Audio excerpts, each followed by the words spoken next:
हाँ जी बेटा, अपना क्लास 9th 10th ਦਾ ਇਹ ਠੀਕ ਹੈ ਸੈਂਪਲ ਕੁਐਸਚਨ ਪੇਪਰ ਹੈ। ਇਹ ਕਿਸ ਟਾਈਪ ਦਾ ਤੁਹਾਨੂੰ ਪੇਪਰ ਆਏਗਾ, ਕਿਵੇਂ ਆਏਗਾ, ਇਹ ਸਾਰਾ ਇਹਦੇ ਵਿੱਚ ਤੁਹਾਨੂੰ ਮੈਂ ਦੱਸ ਦਿੰਦੀ ਹਾਂ ਇਸ ਵੀਡੀਓ ਦੇ ਵਿੱਚ। ਠੀਕ ਹੈ, ਤੇ ਇਹਨੂੰ ਤੁਸੀਂ ਨੇ ਧਿਆਨ ਨਾਲ ਸੁਣਨਾ ਹੈ ਤੇ ਸਮਝਣਾ। ਸਭ ਤੋਂ ਪਹਿਲਾਂ ਬੇਟਾ 3 ਘੰਟੇ ਦਾ ਇਹ ਪੇਪਰ ਹੋਏਗਾ। ਠੀਕ ਹੈ, ਰਿਟਨ ਪੇਪਰ ਹੋਏਗਾ ਜਿਹੜਾ ਲਿਖਤੀ ਅੰਕ ਹੋਣਗੇ ਤੁਹਾਡੇ ਉਹ 65।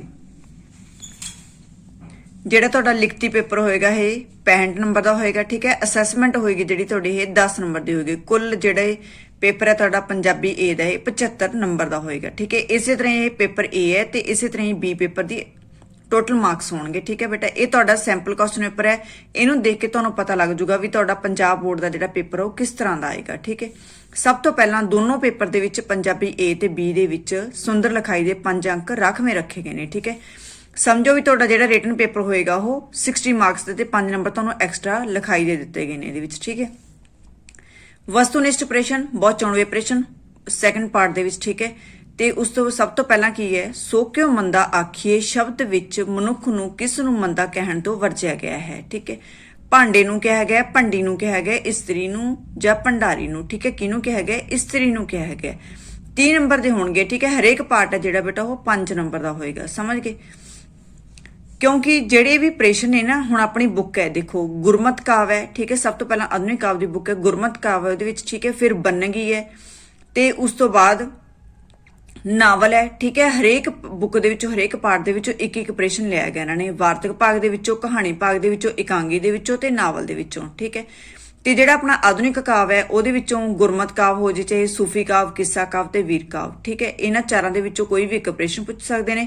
ਫਿਰ ਉਸ ਤੋਂ ਬਾਅਦ ਵਾਰਤਕ ਭਾਗ ਦੇ ਵਿੱਚੋਂ ਆ ਜਾਊਗਾ ਇੱਕ ਪ੍ਰਸ਼ਨ। ਠੀਕ ਹੈ, ਤੇ ਇਕਾਂਗੀ ਦੇ ਵਿੱਚੋਂ, ਵੰਨਗੀ ਦੇ ਵਿੱਚੋਂ ਤੇ ਨਾਵਲ ਦੇ ਵਿੱਚੋਂ। ਸਾਰੇ ਜਿਹੜੇ 30 ਨੰਬਰ ਦੇ ਕੁਐਸਚਨ ਹੋਣਗੇ ਹਰੇਕ ਪਾਰਟ ਦੇ ਵਿੱਚੋਂ ਇੱਕ ਇੱਕ ਕੁਐਸਚਨ ਇਸ ਤਰ੍ਹਾਂ ਲਿਆ ਗਿਆ ਹਰੇਕ ਪਾਰਟ ਦੇ ਵਿੱਚੋਂ। ਠੀਕ ਹੈ, ਬਾਬਾ ਰਾਮ ਸਿੰਘ ਕੂਕਾ ਕਿਸ ਲੇਖਕ ਦੀ ਰਚਨਾ ਹੈ? ਕਪੂਰ ਸਿੰਘ, ਪ੍ਰਿੰਸੀਪਲ ਤੇਜਾ ਸਿੰਘ, ਪ੍ਰੋਫੈਸਰ ਸਾਹਿਬ ਸਿੰਘ, ਗੁਰਬਖਸ਼ ਸਿੰਘ, ਪ੍ਰੀਤਲੜੀ ਕਪੂਰ ਸਿੰਘ ਦੀ। ਰਘੁਵੀਰ ਟੰਡ ਦੀ ਲਿਖੀ ਹੋਈ ਕਿਹੜੀ ਕਹਾਣੀ ਹੈ? ਮੜੀਆਂ ਤੋਂ ਦੂਰ।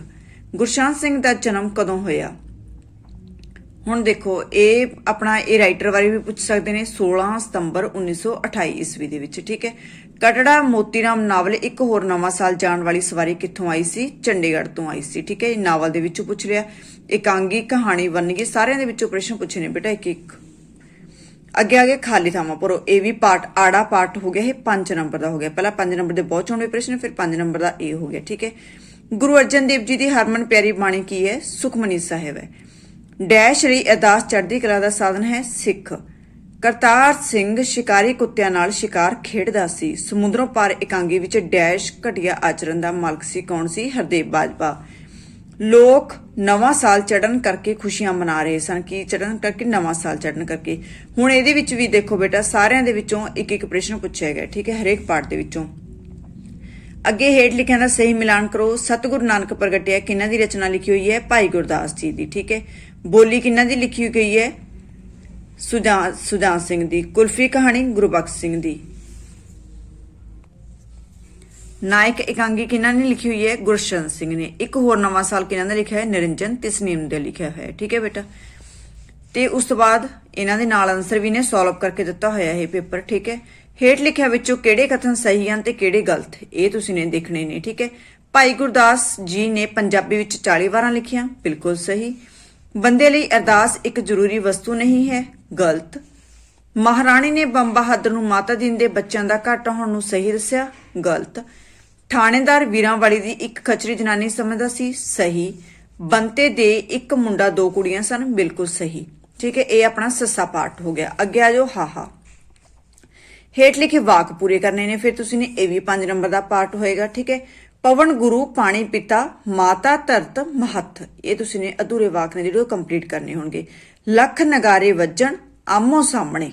ਠੀਕ ਹੈ, ਇਹ ਤੁਹਾਡੀ ਪੀੜ੍ਹੀ ਦੀ ਆਦਤ ਬਣ ਗਈ ਹੈ ਹਰ ਚੀਜ਼ ਨੂੰ ਉਲਟਾ ਕਰਕੇ ਦੇਖਣ ਦੀ। ਠੀਕ ਹੈ, ਔਰੰਗਜ਼ੇਬ ਨੂੰ ਖੌਫਨਾਕ ਸੁਪਨਾ ਦੇਖਣ ਕਾਰਨ ਪਲ ਭਰ ਵੀ ਉਹਨੂੰ ਨੀਂਦ ਨਹੀਂ ਆਉਂਦੀ ਸੀਗੀ। ਠੀਕ ਹੈ, ਫਿਕਰ ਨਾ ਕਰ ਲਾਲਿਸ਼ਾ, ਮੈਂ ਮਦਹੋਸ਼ ਜ਼ਰੂਰ ਹਾਂ ਪਰ ਬੇਹੋਸ਼ ਨਹੀਂ ਹਾਂ। ਠੀਕ ਹੈ, ਇਹ ਬੇਟਾ ਹੁਣ ਤੁਹਾਨੂੰ ਵਾਕ ਪੂਰੇ ਕਰਨੇ ਆਸਾਨ, ਚਾਹੇ ਕੋਈ ਮੁਹਾਵਰਾ ਜੇ ਇੱਥੇ। ਠੀਕ ਹੈ, ਉਹਨੂੰ ਤੁਸੀਂ ਨੇ ਵਾਕ ਨੂੰ ਪੂਰੇ ਕਰਕੇ ਲਿਖਣਾ ਹੈ। ਅੱਗੇ ਆਪਾਂ ਨੂੰ ਕੱਕਾ ਪਾਰਟ ਆ ਗਿਆ। ਹੇਠ ਲਿਖੇ ਪ੍ਰਸ਼ਨਾਂ ਦੇ ਉੱਤਰ ਇੱਕ ਇੱਕ ਸ਼ਬਦਾਂ ਦੇ ਵਿੱਚ ਦਿਓ। ਠੀਕ ਹੈ, ਇੱਕ ਰਾਂਝੇ ਦੇ ਹਿੱਸੇ ਕਿਹੋ ਜਿਹੀ ਜ਼ਮੀਨ ਆਈ ਸੀ? ਬੰਜਰ ਜ਼ਮੀਨ। ਜਿਵੇਂ ਆਪਾਂ ਨੂੰ ਪਹਿਲਾਂ ਵਸਤੂਨਿਸ਼ਟ ਪ੍ਰਸ਼ਨ ਆਉਂਦੇ ਸੀ ਨਾ ਪੇਪਰ ਦੇ ਸਟਾਰਟਿੰਗ ਦੇ ਵਿੱਚ, ਉਵੇਂ ਇਹ 5 ਪ੍ਰਸ਼ਨ ਤੁਹਾਨੂੰ ਇੱਕ ਇੱਕ ਨੰਬਰ ਦੇ ਆਣਗੇ। ਮਨੁੱਖ ਦੇ ਪਿਆਰ ਦੀਆਂ ਸਦਰਾਂ ਕਿੱਥੇ ਪਲਦੀਆਂ ਹਨ? ਘਰ ਦੇ ਵਿੱਚ ਪਲਦੀਆਂ ਨੇ। ਕਰਤਾਰ ਸਿੰਘ ਨੇ ਸੁਸਾਇਟੀ ਤੋਂ ਕਿਸ ਕੰਮ ਲਈ ਕਰਜ਼ਾ ਲਿਆ ਸੀ? ਖਾਦ ਖਰੀਦਣ ਦੇ ਲਈ ਲਿਆ ਸੀ। ਨਿਹਾਲ ਕੌਰ ਮਨਜੀਤ ਦੀ ਕੀ ਲੱਗਦੀ ਸੀਗੀ?